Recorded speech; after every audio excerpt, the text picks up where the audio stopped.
From New York, the city that's available for dances, receptions, and private parties, it's Late Night with David Letterman. Tonight, comedian actress Gilda Radner, actor Michael Caine, a look at new gift items, stupid human tricks, and an NBC after-school special, They Took My Show Away. And now, a man who has never advocated the overthrow of our government by force, David Letterman.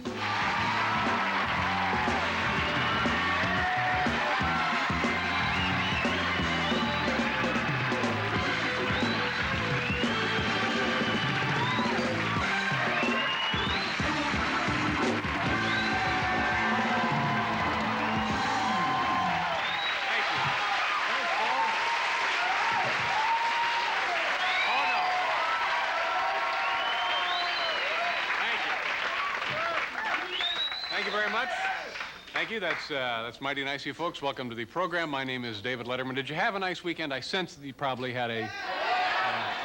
I had a pretty interesting weekend. It's kind of rainy here in the Northeast, so I guess it was Sunday. I got the newspaper and tossed a couple of tires onto the fire, and but I found something very interesting. It turns out, maybe you're not familiar with this, they claim, whoever they may be, that the longest recorded sustaining joke in the history of show business, which goes back to the 50s, was a laugh that Jack Benny got when he did a joke. He was being held up by a burglar, and the burglar said, "Your money or your life?" And there was a long pause, and Jack Benny said, "I'm thinking." And apparently the laugh that he originally got, which I guess was a little longer than the laugh it just got... Anyway, that laugh is no longer the record holder. The record was broken 2 weeks ago when George McGovern announced he was running for president again. And that,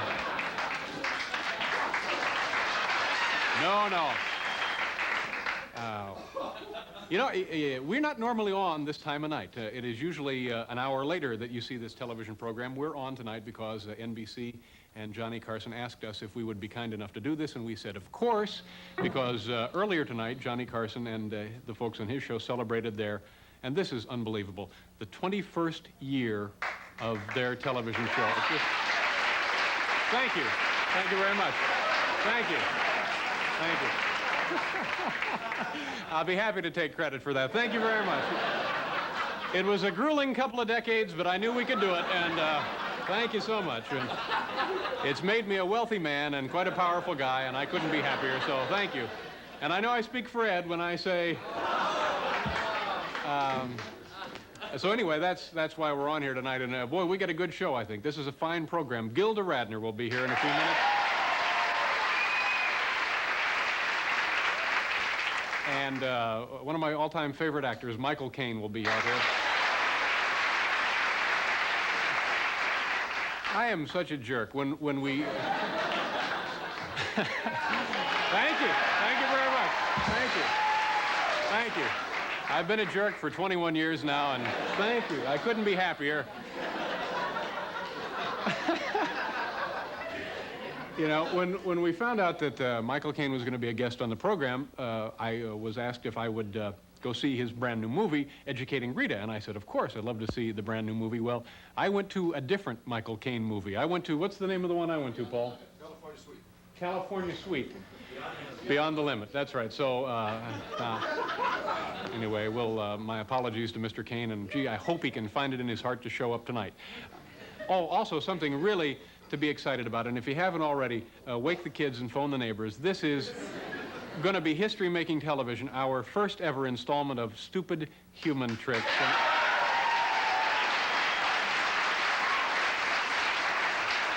And also a look at how to tell a kid his favorite television show has been canceled. Now say hello to our friend, Mr. Paul Schaefer. Thank you very much, David. Boy, am I ever excited. You know, we've been doing a little bit of speculating here. Will David Letterman be able to create that same relaxed, late night kind of a groove, you know, at an early hour? You can't do the blue material tonight, so you gotta, you know, you gotta forget about that. But I think you'll be able to do it. We have faith in you. It's going to be a total gas.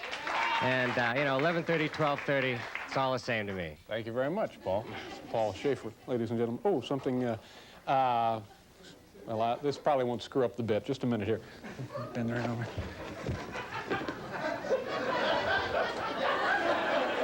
It'll be perfect. You know, it's October, and we all know that that means one thing. Columbus Day is right around the corner. And, of course, frenzied shoppers are out buying their last-minute gifts. And to make that task a little easier, we have a dazzling new selection of gift ideas to show you. Let's get right to the first one, shall we? It's right over here. A lot of folks like to take their cat along whenever they fly somewhere, but they can't stand the thought of poor Tabby bumping around in a cold, dark cargo hold. Well, for these people, we have here the new Cattache case. Yes, it's small enough to slip right under your seat, and it's lined with soft polyurethane foam to keep even the fussiest kitty perfectly stationary for the duration of the flight. It's lovely, and it's priced to move. You know, everybody knows that the little light in your refrigerator goes out when you close the door. There's the light, it's on, and you... But wait a minute, does it really go out? Well... Now at last you can be sure with this, the refrigerator periscope. That's right. Install it yourself in a couple of hours and... Yep. Just as I thought, it's out.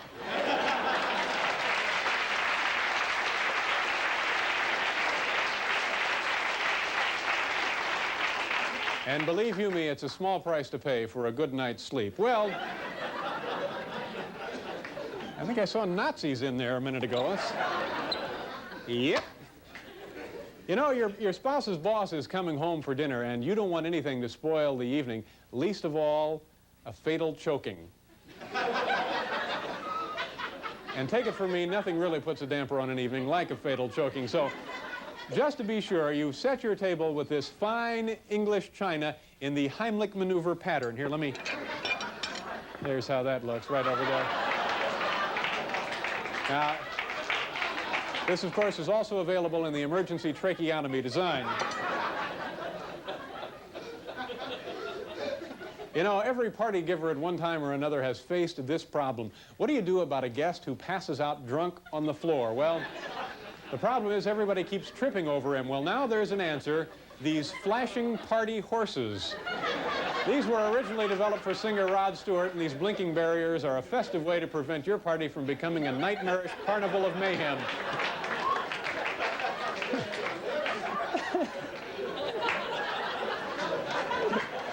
Are you all right? Yeah, okay. A nightmarish carnival of mayhem. You know, isn't it depressing when your portable cassette player chews up one of your favorite tapes? And wouldn't it be great if you could turn that snarled cassette into a delightful handicraft? Well, thank God now you can with this cassette decorator kit. Any ruined tape can become Abraham Lincoln, Santa Claus, or fight promoter Don King. It's a...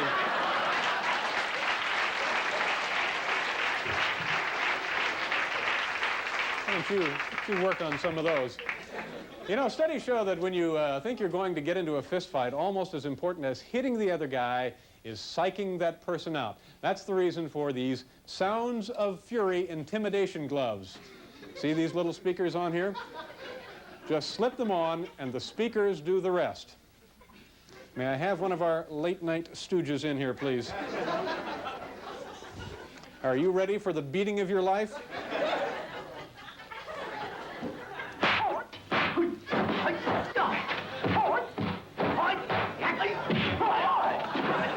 Obviously, he's had enough.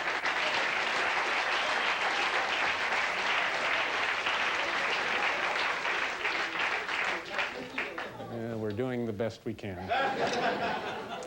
Also good for turning any party into a nightmarish carnival of mayhem. Now, here's a sad fact. For genetic reasons, some 80 million Americans find themselves with an odd deficiency. They are unable to snarl. This, of course, makes it impossible to get jobs as union negotiators, professional wrestlers, or Elvis impersonators. Well, That's why it's so wonderful that a Minneapolis doctor, bless his heart, has developed this miraculous device right here. This is the auto snarl, and here's how it works. Simply hook it in to the side of your mouth you'd like to be snarling on, and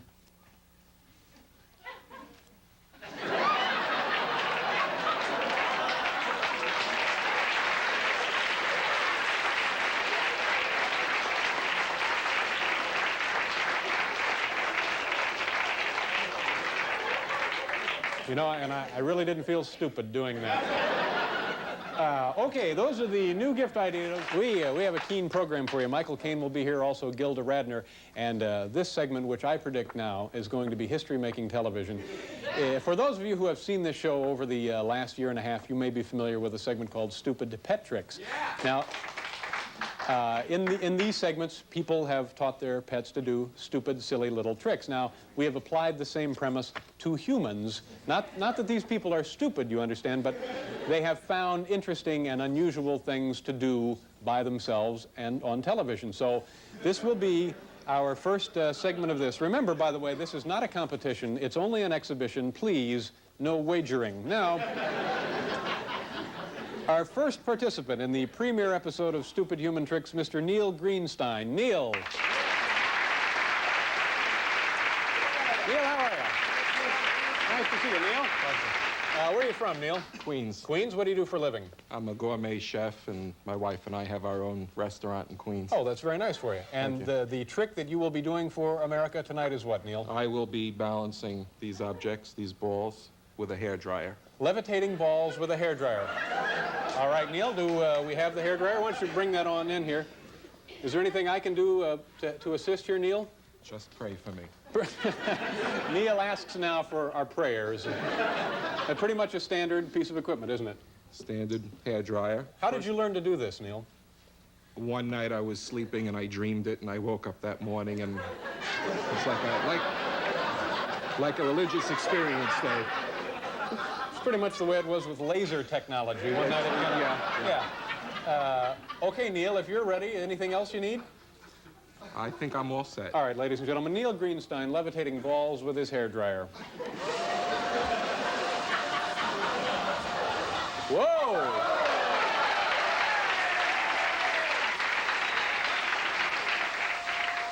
Very impressive. Now, we'll try for two. Two.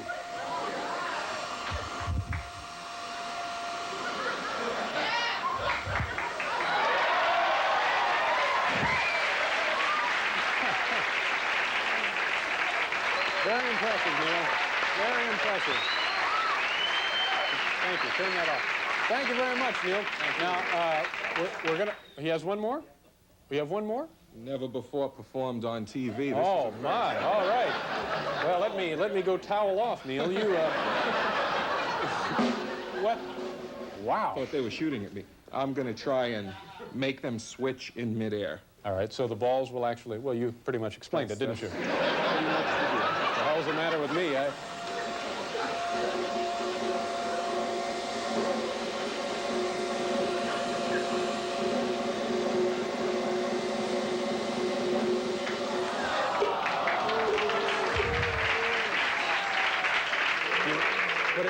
You want to try it again? You have to? Do we have time for Neil to try it once more? All right. Good luck, Neil.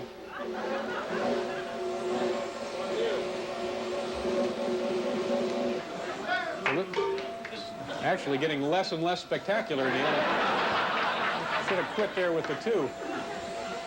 One more.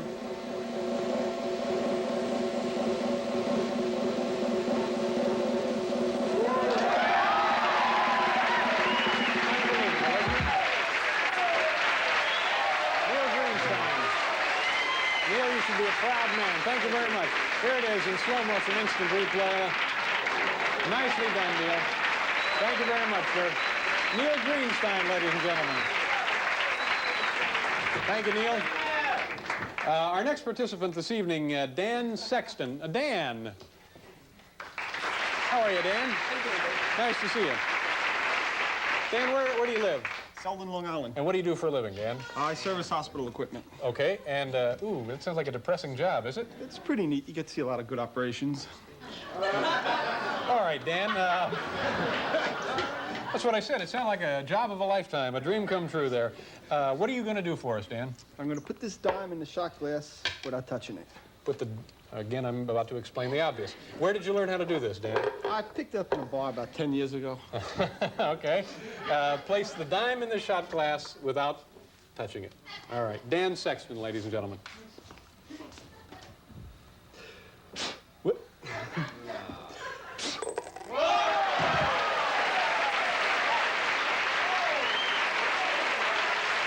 Wait a minute. Here we go, Dan. Take a look at that an instant. Oh, my. Very impressive. Unbelievable, Dan. Thank you very much. Wow. Wow. My, oh, my. Yes, sir. Man, our next participant, Ann Cinco. Ann. Ann, how are you? Nice to meet you. Did you see that trick that Dan did? saw it. That was pretty impressive, wasn't it? Yeah. And what are you going to do for us, Ann? I'm going to write anything you say, backwards and forwards at the same time. Okay, I jumped the gun here. Where are you from, Ann? I'm from Mastic Beach, Long Island. And what do you do for a living? An ordinary housewife. Okay. And where did you learn this? In school, I just went up to the blackboard one day and did it, and the nun called my mother and father, and they all came into the principal's office, and the nun said, do that, and I said, because I thought I did something wrong. There's talk of sainthood at the time, as I recall, Yes. wasn't there? Yeah. Little flower. Okay, now, go ahead. Anything I say? Anything. Okay. Assume your position there at the chalkboard. Does it have to be long or short, or? Anything. Gee, I don't... welcome to the show. Good Lord.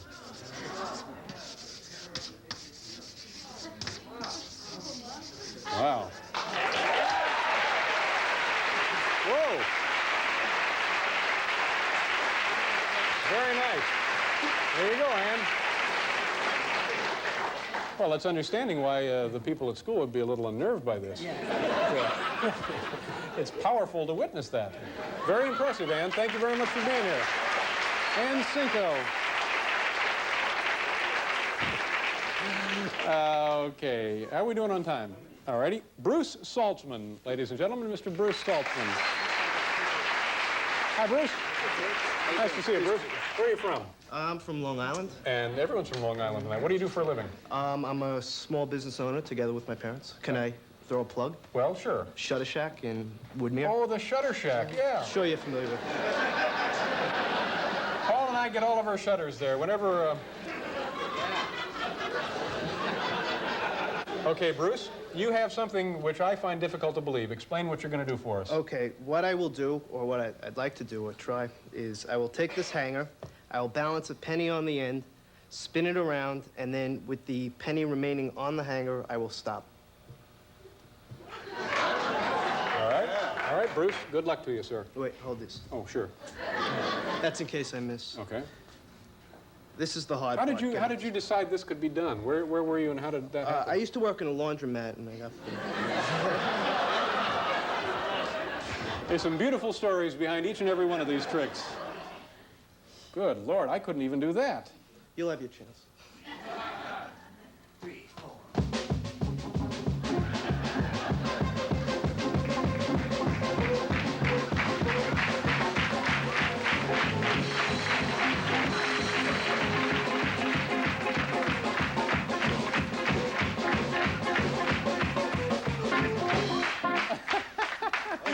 Now, is the penny even on there still? Yeah, I hope so.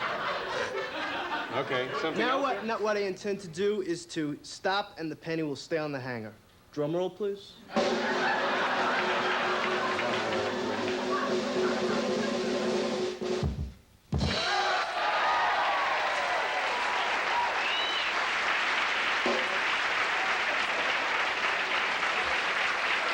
that's amazing. That's amazing, Bruce. There it is.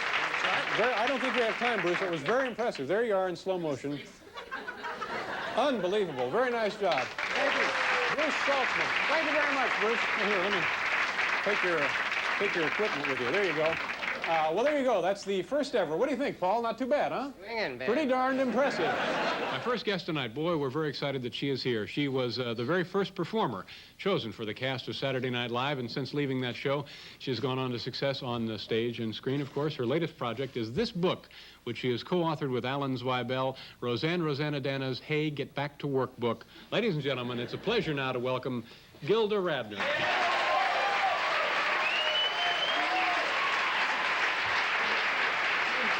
So you don't have to worry.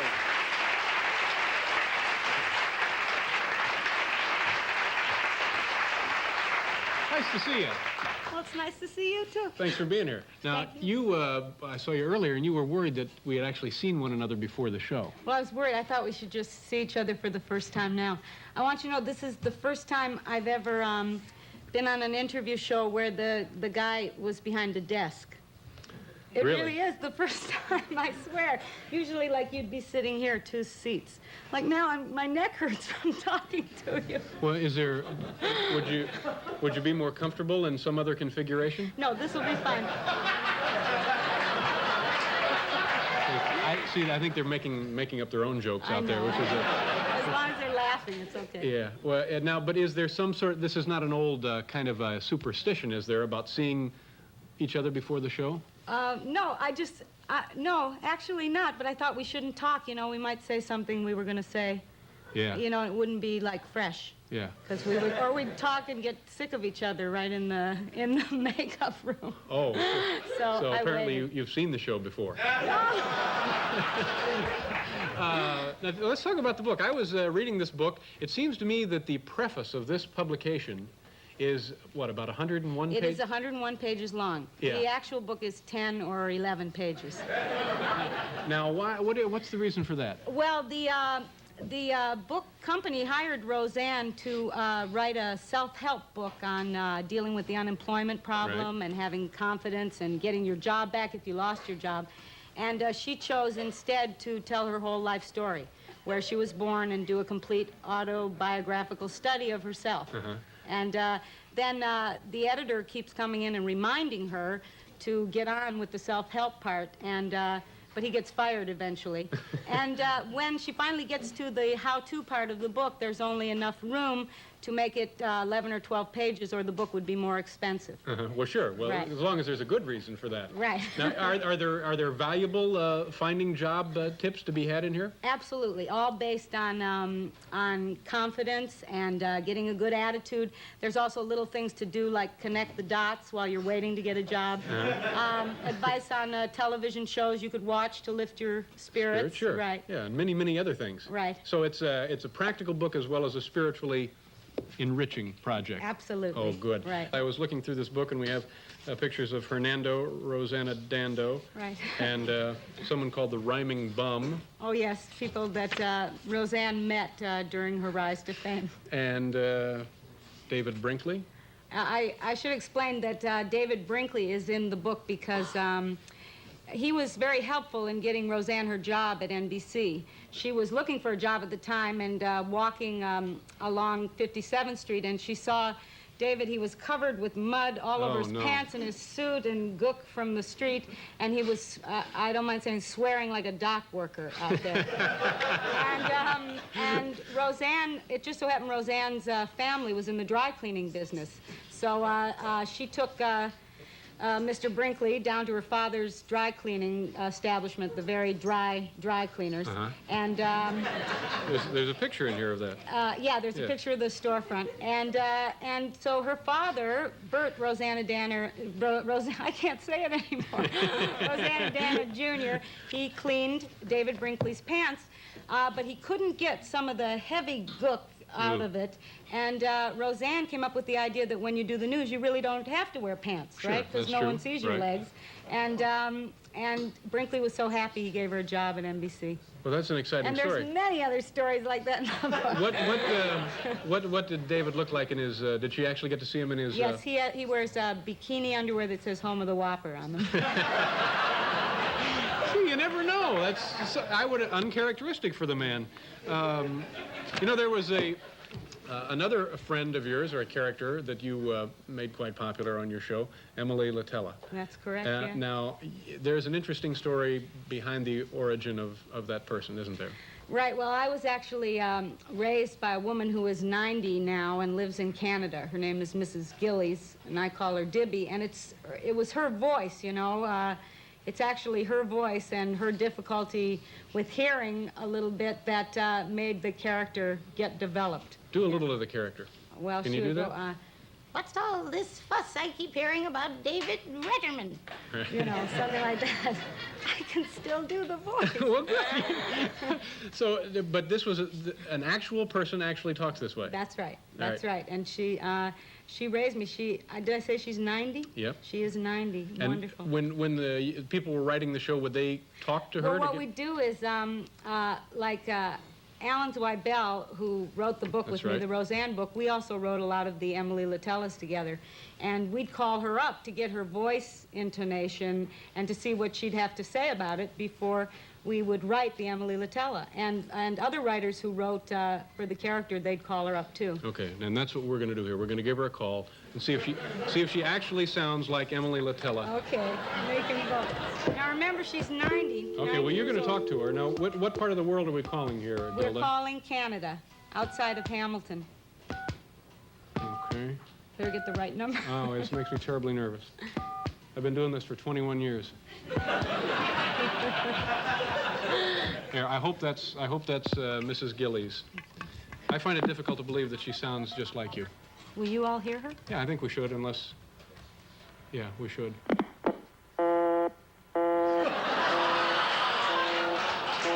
Maybe... Give her another chance, because Yeah, she's... I may have screwed All right, that up. okay. Gilda. All right, let me... Do you want me to dial for you? I'll get it.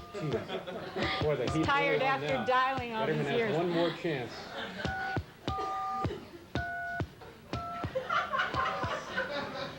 Please. Okay, geez, I hope that's... What would she be doing this time of day? It's Oh, not that... talking on the phone, probably. Right. Wow, it's kind of a Star Wars deal there, isn't it? Okay, this will be...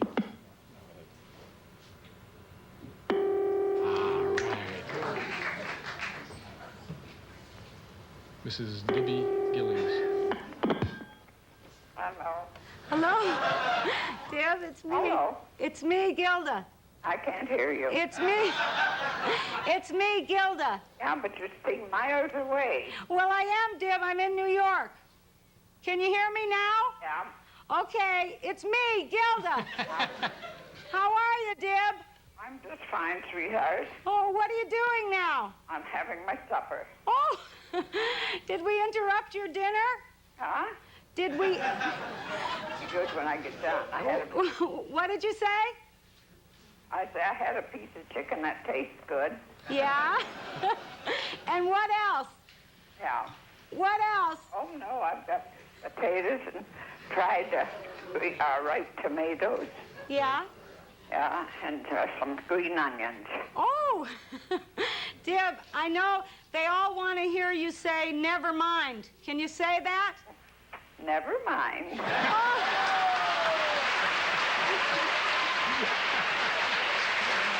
That's terrific.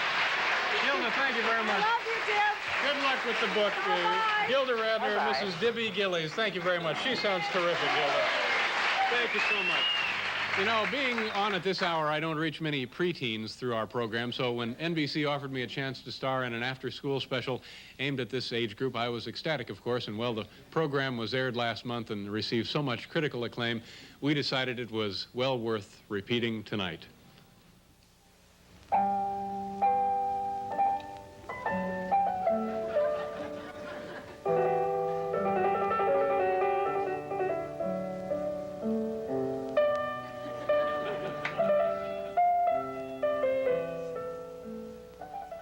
Jimmy, are you going to do homework all night? Don't you think you ought to watch a little TV? I will, Mr. Letterman. I just want to finish in time for my favorite show, Voyagers. Voyagers. It's a fine program. Keep an eye on the clock so you don't miss one action-packed minute.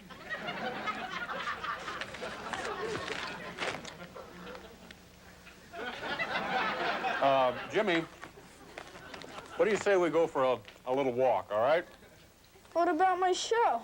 Well, we can talk about that outside, okay? Okay. Do you know what it means for a show to be canceled, Jimmy? No. I don't think so. Well, it's when a bunch of executives at a television network decide that a TV show shouldn't be on the air anymore. And then they take it off and replace it with something new. Sometimes that's a good idea, you know, because the show is filled with bad acting and bad writing. And sometimes it's the executives who have been bad. This cancel business, it could never happen to Voyagers, could it? Yes, Jimmy? And I'm afraid it has. Jimmy! Jimmy! Hey, Jimmy! Jimmy! Jimmy!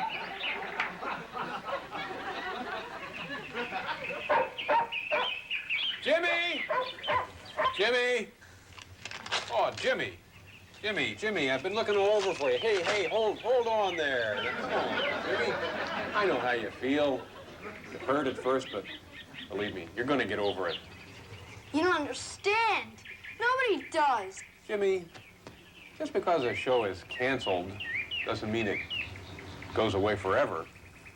It can live on through reruns, syndication. You mean I might see Voyagers again? Well, yeah, maybe in some form or another.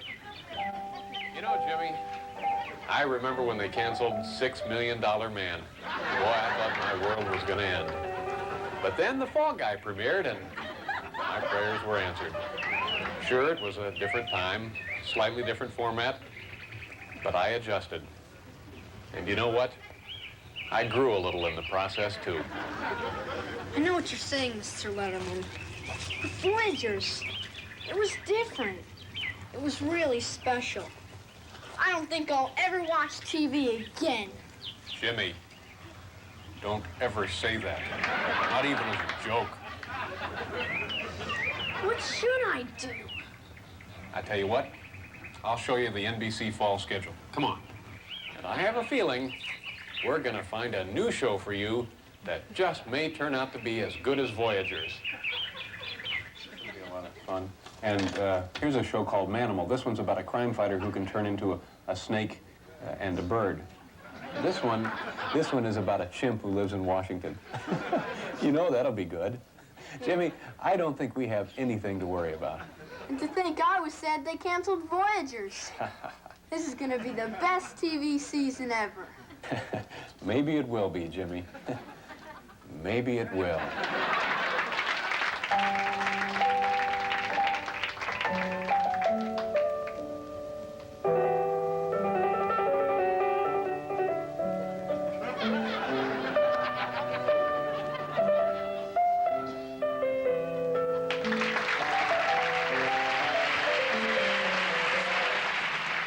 My next guest has starred in such motion pictures as Alfie, The Man Who Would Be King, Sleuth, Dressed to Kill, and Death Trap. He has 2 movies which opened this week, Beyond the Limit, the one I saw, and Educating Rita, the one I was supposed to see, in which he is said to give one of his most memorable performances of his career. It's really a delight to welcome Mr. Michael Caine. Michael, how are you? Nice to meet you, sir.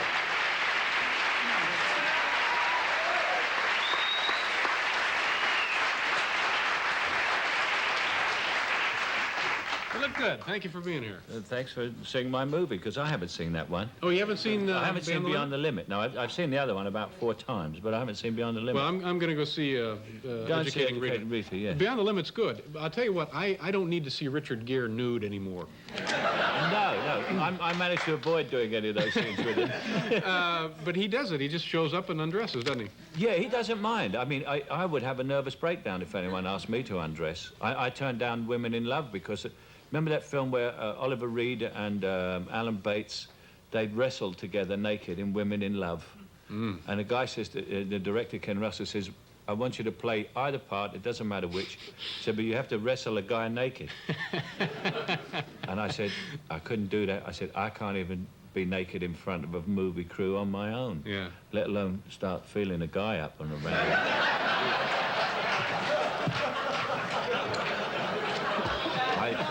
You know what I mean? You just imagine that when you do wrestle a guy with no clothes on. Oh, I know. The mind boggles. Yeah. Okay, maybe at a party once or twice. Well, yeah, maybe, yeah. When you had a few drinks Sure, and but stuff. You know, nothing. that's a little late. No, nothing professional. Yeah. Michael, we had an interesting telegram when Yes. we announced you would be on the program. It comes to us from a gentleman in Vancouver, British Columbia. Could you ask possibly Mr. Kane if he made an unbilled cameo appearance as a policeman in a prison hospital ward in Alfred Hitchcock's 1972 film Frenzy? I have always suspected he did, but I have never been able to confirm this. David Hatton Stone, so on and so forth, Vancouver, British Columbia. No, it wasn't me in that. I never appeared in that. I tell you what, I do remember about that, which might have confused, people get confused in their minds. Hitchcock asked me to be in that film, and I didn't want to be in it because it was playing a particularly sadistic murderer, and I didn't want to do that. Yeah. And there's another English actor called Barry Foster, who looks exactly like me, but he's shorter, and he was in the film. Yeah. So maybe over the years, a guy remembers my face in it, but this guy looks really like me, Barry Foster does. We played brothers once. Yeah. So maybe he remembers that. Might have been, and we'll send this gentleman a toaster oven for his question. Yeah. Now, I understand congratulations are in order for you. Something interesting and wonderful happened in your life. Yes. I was just talking to someone. They said a newspaper guy, and he said you got 2 movies open, you got great reviews, and all this is going on. And he said, and I just received a wire service announcement saying that you passed your driving test. This was.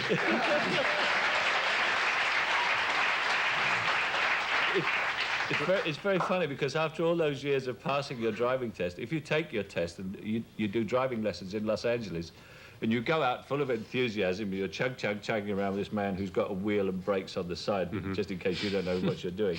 And I'm chugging around, and I thought, now everyone said to me, you'll be free and independent, especially in Los Angeles where there's no public transport. Yeah. And after about 2 days of driving around, my heart started to sink because I kept looking out the window and I thought, I'm learning to drive, and there's nowhere I want to go here. And there literally isn't, and there's no reason for me to go out. I have a wonderful house, and I keep going up to my own staff saying, do you want any errands done? You know, I say, give me the laundry, I'll take the laundry, I'll just anything, you know, can I get you some cigarettes? Do some light hauling on the weekends. Yeah, I'm willing, I'm sort of available. But why did you wait till now to get your driver's license? You never had one before? No, I never had one before. Well, until I was 30, I couldn't even afford lessons, let alone a car. So there was no point in learning to do something I was never going to be able to afford. Yeah. And so I didn't bother with that. And then once, I mean, sort of overnight, I became sort of rich and famous in English terms. And then everybody said, for God's sake, don't let him learn to drive a car. You know, let's not kill the goose that lays a golden egg. All my family were against it because I'm the only one with any money in the family. They said, we will drive you anywhere you want to go. You just do the acting, we'll do the driving, you know? And don't worry about that. But in the end, I won. I got 4 cars. I mean, I got a maid who came from San Salvador, couldn't even speak English, learned to drive. Sure, you know? I mean, I thought, I'm a grown man here, and I better learn to drive, so I did. And I was very good at it. The guy said to me, he said, it's very funny, I'm taking lessons. He said, the reason you're a good driver, he said, I watched you. He said, you got in the car and immediately became an actor doing a performance. He said, and you've been playing a driver to perfection. He said, and when I say turn left, back up, do this and that, he said, you're an actor, you're used to taking direction. Yeah. And he said, half the people go nuts when I say ask them to do anything. Well, they congratulations say, what? Again. That's a landmark in your life. It's a big landmark. Michael, thank you very much for being here. It was a pleasure meeting you. Thank you. And continued success, sir. Thank you very much. My thanks also to Gilda Radner. Stay tuned now, ladies and gentlemen, for Camping with Barry White, myself, Paul, Jacqueline Bissett. Thank you very much. Good night.